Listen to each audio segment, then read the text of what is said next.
aprendimos que el crimen no paga. Los negocios que de verdad dejan plata son los legales. Importación de bebidas, préstamos sobre bienes e hipotecas, explotación de concesiones, casinos de juego. Tírate la ropa, ¿qué sucedió? ¿Qué sucedió? ¿Qué sucedió? La otra toma puede estar allí, al fondo.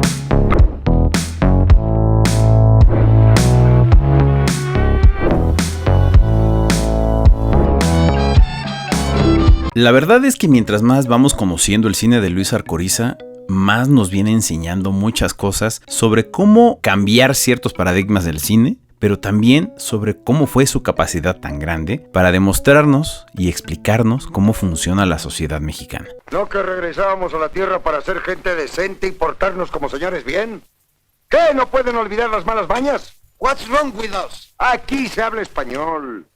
Y ya pueden irse olvidando de las armas y de la violencia. El Gángster es una película de 1964-1965, dirigida por Luis Alcoriza, escrita por Luis Alcoriza y Janet Alcoriza, también acreditada como Raquel Alcoriza para que quede más claro para todos, fotografiada por José Ortiz Ramos con música de Sergio Guerrero, producida por Angélica Ortiz y editada por Abraham Cruz y Sigfrido García. Esta película es protagonizada por un elenco tan conocido por todos nosotros como René Cardona Jr., Fernando Luján, Víctor Alcocer, Natanael León, Pancho Córdoba, David Reynoso, Sofía Álvarez, Angélica María, Ana Luisa Pelufo y Arturo de Córdoba interpretando a un magistral y atormentado gángster que pues nada más le quieren sacar el varo. Esta es la historia de un gángster que viene desde Chicago con toda su pandilla después de pasar unos cuantos años pues ahí en el tanque y tratando de buscar una vida nueva, una vida honesta, limpia y bastante congruente. Regresa a México con todo y sus millones para hacerse cargo de una familia, pues, de su hermano.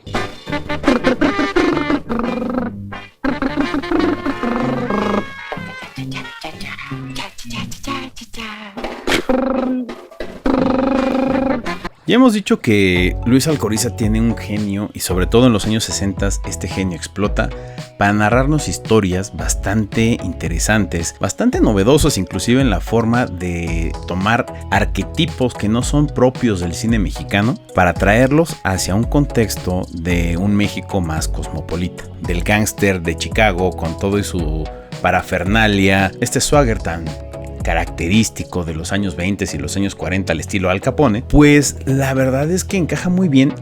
A pesar de que México en ese entonces estaba viviendo el milagro mexicano, pues la migración ya existía y es algo que se puede relacionar fácilmente para justificar parte del diseño de este personaje.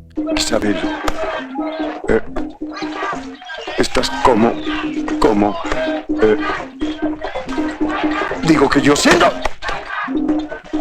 Ay, perdón, tillito. Y esto nos habla de cómo los personajes en esta historia están bien definidos. Cada uno de ellos, desde David Reynoso, desde Pancho Córdoba, el mismo Natanael León o Sofía Álvarez, saben exactamente cómo contar su historia a través del personaje, cómo darnos toda esa información que necesitamos como audiencia para poder entender quiénes son, cuáles son sus motivaciones, por qué hacían lo que hacían y por qué les está costando trabajo adaptarse a tener una vida honesta. Y de cierta forma, cómo es que ellos funcionan como un equipo. Estos personajes están tan definidos que de verdad uno quisiera ver y quisiera averiguar si de alguna manera Luis Alcoriza también tenía escrita la historia de lo que vivieron estos personajes cuando estaban en Chicago, cuando pelearon en la guerra. A lo mejor fue la Segunda Guerra Mundial o la Guerra de Corea, no queda bien definido por la temporalidad. Te cuentan también cómo se relacionan, cómo hacen química, cómo interactúan entre sí mismos, que quieres saber cómo fue su vida antes del momento que estamos viendo. Quieres conocerlos y quieres entenderlos, cómo fueron sus proezas en sus años aciagos.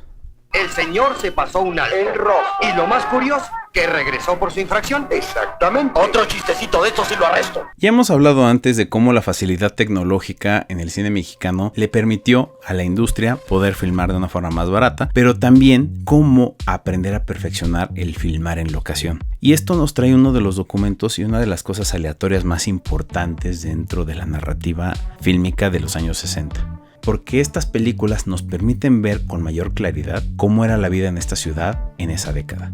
Podemos ver una ciudad de México muy diferente. Para algunos, una ciudad más bonita, más cosmopolita. Una dinámica diferente en cómo funcionaba el tráfico, cómo funcionaba el mismo paso de la gente a través de las calles, a través de los edificios que se alcanzan a ver.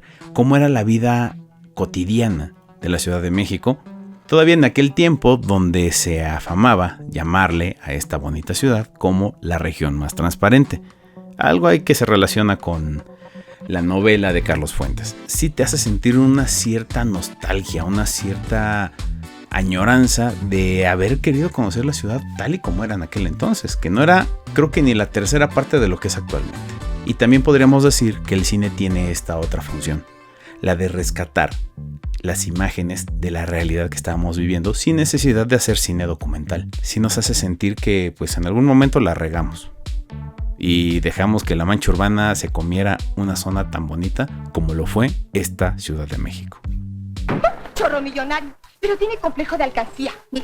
Le pides un peso y te avienta un discurso. El tema central de esta película podría ser la manipulación. Esta manipulación sucede dadas estas dinámicas que se encuentran con nuestro personaje central. Por un lado, trata de mostrar su cara buena, trata de ser una persona accesible, trata de ser alguien que le está extendiendo la mano y tratando de no reaccionar de una forma violenta como lo hubiera hecho en Chicago. Entonces esta dualidad termina convirtiéndose en una bomba de tiempo y eso es un recurso muy importante dentro del guión, porque mientras más vemos cómo se ejerce fuerza mediante la manipulación hacia Tony, empezamos a ver cómo se desespera más y más hasta llegar a un punto crítico. Entonces por este lado podemos entender que el tema es la manipulación, pero Luis Alcoriza es de cierta forma una persona que trata también de llevar este concepto más allá de lo que está narrando la historia.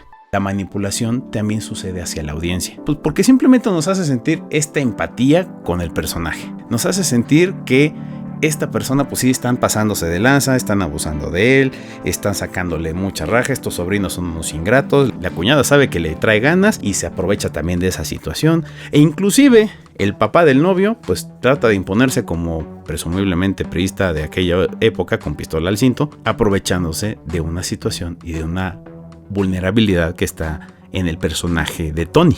Muy a pesar de que también sabemos que tiene una historia de violencia detrás que nos ha estado narrando insistentemente en muchas de las escenas, sobre todo en las escenas donde viene su nostalgia. La manipulación lo hace volver a ser quien era. Y que como diría Michael Corleone en esa película que nunca existió llamada El Padrino 3, cada vez que trato de salir de este lugar, ellos me vuelven a meter.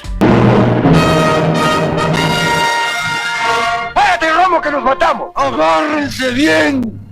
Regresando al tema de la técnica cinematográfica, de la forma de hacer filmaciones en locación, se empieza a perfeccionar un modelo de producción para aprovechar la locación lo más que se pueda.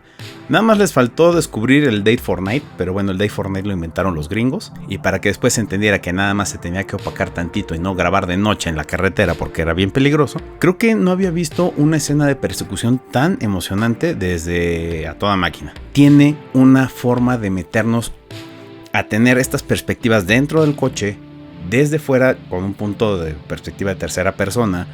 Inclusive el estar viendo desde los otros coches, terminamos entendiendo cómo es que el cine empezó a facilitarse más para mucha gente. Antes tendrías que haber tenido en el set una de estas pantallas traseras para tratar de sentir esta persecución. En este caso, el hecho de tener la facilidad de meter una cámara dentro de los coches nos hace interactuar sobre todo en la edición, cómo puedes reaccionar con los tres personajes dentro del coche, fuera del coche, e inclusive puedes tener distintos puntos de vista con movimientos de cámara más ágiles. Esta toma en la que todo se voltea de cabeza es una característica de grandes películas comerciales de México en los años 60 y 70. Me espía, me regaña, me castiga, me enseña malas lecciones para que a la hora de la hora me haga camote en los preexámenes. Y ahora amenaza con suspenderme. Ahora, también hay que agregar el análisis que propone Luis Alcoriza dentro de la conceptualización de la historia. Si bien por un lado estamos hablando de la manipulación, porque es un tema que está siendo como el eje principal dentro de todas las dinámicas de Tony, también es importante ver que esta película, si lo contextualizamos en 1964, es un retrato o es un relato sobre el choque generacional en México. Arturo de Córdoba, en su personaje, representa a la vieja guardia nostálgica de sus mejores años. Y por el otro, tenemos a los personajes de Fernando Luján y Angélica María, que son la generación nueva. Esta generación que estaba buscando cosas nuevas muy distintas a las que se vivieron en la época de oro del cine mexicano, por poner un ejemplo, y que están buscando hacer cosas nuevas, hacer cosas diferentes a los modos de antes. Y sí, podemos decirlo así, estos son los boomers en su juventud, retando a las viejas formas. Esto sí se relaciona con el discurso que existía hacia los jóvenes a partir de los años 60, donde se les estigmatizaba como gente violenta, como gente muy acelerada por su impulso sexual, como gente que estaba incomprendida y que eran rebeldes sin causa, en pocas palabras, ¿no? Y que por supuesto también nos recuerdan a ciertos momentos álgidos de los años 60, donde los jóvenes no eran comprendidos. Se les exigía únicamente estudiar y callarse. Curiosamente, esta película sucede 4 años antes del 2 de octubre de 1968. Y es increíble ver cómo Luis Alcoriza ya estaba notando cómo la sociedad o la hegemonía de la sociedad mexicana estaba viendo a los jóvenes más como una amenaza que tenían que reprimir que una oportunidad para renovar y mejorar a la sociedad. Porque una sociedad que escucha a sus jóvenes generalmente va a estar mejorando, generalmente va a estar evolucionando, generalmente va a tender al progreso.